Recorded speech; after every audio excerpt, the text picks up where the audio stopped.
क्या आप लोग जानते हैं कि जो स्पेस में एस्ट्रोनॉट्स होते हैं उनकी जो बोन्स होती हैं वो अराउंड 20% के आसपास कमज़ोर हो जाती हैं जब वो अर्थ पे आते हैं। ऐसा क्यों होता है? ऐसा इसलिए होता है क्योंकि जब वो स्पेस में होते हैं तो उनको वेटलेसनेस फील होती है। ठीक है, उनको वेटलेस फील होता है क्योंकि जो उनकी बोन्स हैं उनको कोई रेजिस्टेंस नहीं मिलता, हड्डियों को कोई रेजिस्टेंस नहीं मिल रहा, कोई स्ट्रेस नहीं मिल रहा। तो इसको मिनिमाइज़ करने के लिए उनको डेली अराउंड 2 घंटा एक्सरसाइज करनी पड़ती है, जिसमें उनको वेट बियरिंग एक्सरसाइज करनी पड़ती है। वेट बियरिंग एक्सरसाइज कौन सी होती है? जैसे ट्रेडमिल पे चल रहे हैं, रेजिस्टेंस ट्रेनिंग कर रहे हैं, वेट्स उठा रहे हैं, रेजिस्टेंस बैंड्स का यूज़ कर रहे हैं, तो किसी ना किसी फॉर्म का वो अपने बोन्स पे स्ट्रेस उनको देना पड़ता है, अदरवाइज उनकी बोन्स बहुत ज़्यादा वीक हो जाएंगी। लेकिन फिर भी देखा गया इतना करने के बाद भी 20% के आसपास डेंसिटी में उनके वीकनेस देखी गई है बोन्स की।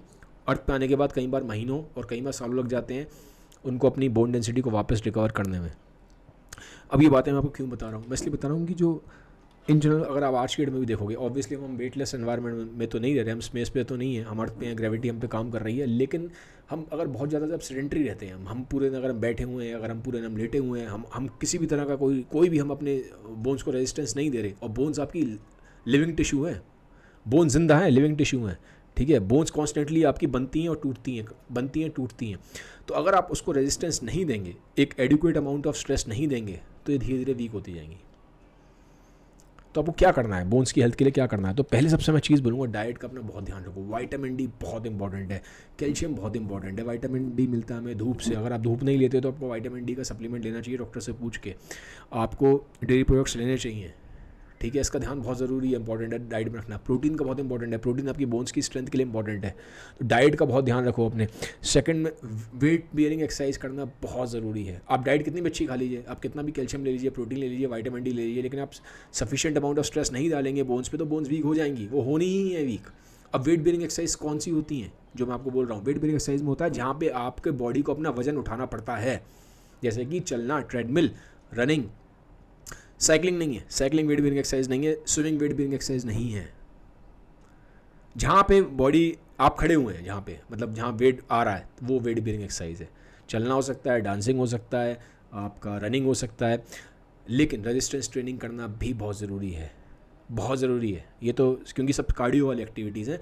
रेजिस्टेंस ट्रेनिंग चाहे आप रेजिस्टेंस बैंड से करें, चाहे अपने बॉडी वेट पे करें, चाहे आप वेट लिफ्टिंग करें, बट करना ज़रूरी है। तो ये चीज़ें करें, अदरवाइज़ धीरे धीरे हम देखेंगे ऑब्वियसली बोन डेंसिटी तो वीक होती है एज के साथ, लेकिन हम उसको बहुत जल्दी कर लेंगे। जनरली पहले केस में क्या था, लोगों की 60-70 के बाद जाके मतलब अच्छे चेंजेस दिखाई देते हैं कि बोन डेंसिटी वीक हो रही है, अच्छे in the sense bone density में सब्सटैंशियल ड्रॉप देखा जा रहा था। आज की डेट में ऐसा नहीं है, आज 20s में 30s में बोन डेंसिटी वीक हो रही है, because we are very sedentary.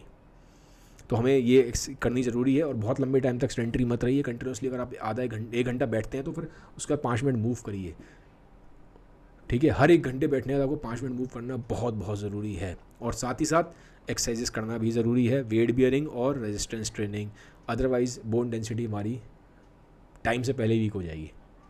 ये आज के टाइम में मॉडर्न एनवायरनमेंट भी ऐसा है जहाँ पे प्रॉब्लम्स देखी जा रही हैं, ज़्यादा चीज़ें फटाफट एग्रावेट हो रही हैं, और स्पेशली यहाँ पे ध्यान रखना ज़्यादा ज़रूरी है विमेन के लिए, क्योंकि women once they cross the age of 40 वहाँ मैन की भी होती हैं, ऐसा नहीं मैन की वीक नहीं हो रही है, लेकिन विमेन के केस में ज़्यादा ड्रॉप देखा जाता है क्योंकि ईस्ट्रोजन लेवल्स डिक्लाइन फास्ट होते हैं। ठीक है, और ईस्ट्रोजन का कनेक्शन आपके बोन डेंसिटी से है, मैन के केस में टेस्टोस्टेरोन से है, लेकिन फिर भी मैन का इतना जल्दी नहीं होता है, बोन डेंसिटी ड्रॉप विमेन का ज़्यादा होता है। बट आज के ज़माने में अगर आप देखेंगे तो ये प्रॉब्लम्स जो हैं बोन्स की, वो दोनों ही सेक्सेस में देखी जा रही है, man as well as women, and at a very early age. ठीक है, तो it's important that we eat right, it's important that we do some weight bearing exercise, it's important that we do some kind of resistance training.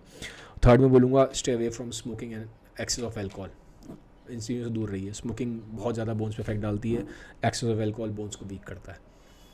ठीक है, और बहुत ज़्यादा skinny मत हो जाइए, बहुत ज़्यादा वेट लॉस मत करिए, बिकॉज अगर आप बहुत ज़्यादा वेट लॉस करते हैं, और स्पेशली अगर आप मसल लॉस कर रहे हैं, तो आपकी बोन्स वीक हो जाती हैं। इसका भी ध्यान रखिएगा, क्योंकि बहुत बार कई बार हम ऑब्सेस्ड हो जाते हैं कि मैं बहुत ज़्यादा लीन होना है, या मैं बहुत ज़्यादा जल्दी वेट लॉस करना है, या मैं बहुत एक पर्टिकुलर फ्रेम में दिखना ही दिखना है, तो उस चक्कर में हम नुकसान कर लेते हैं अपना। ठीक है, specially don't lose muscles, muscles are precious, मैं कई बार बोला है आपको, वो आपकी बोन्स को भी प्रोटेक्ट करते हैं, तो दिस इज़ इंपॉर्टेंट।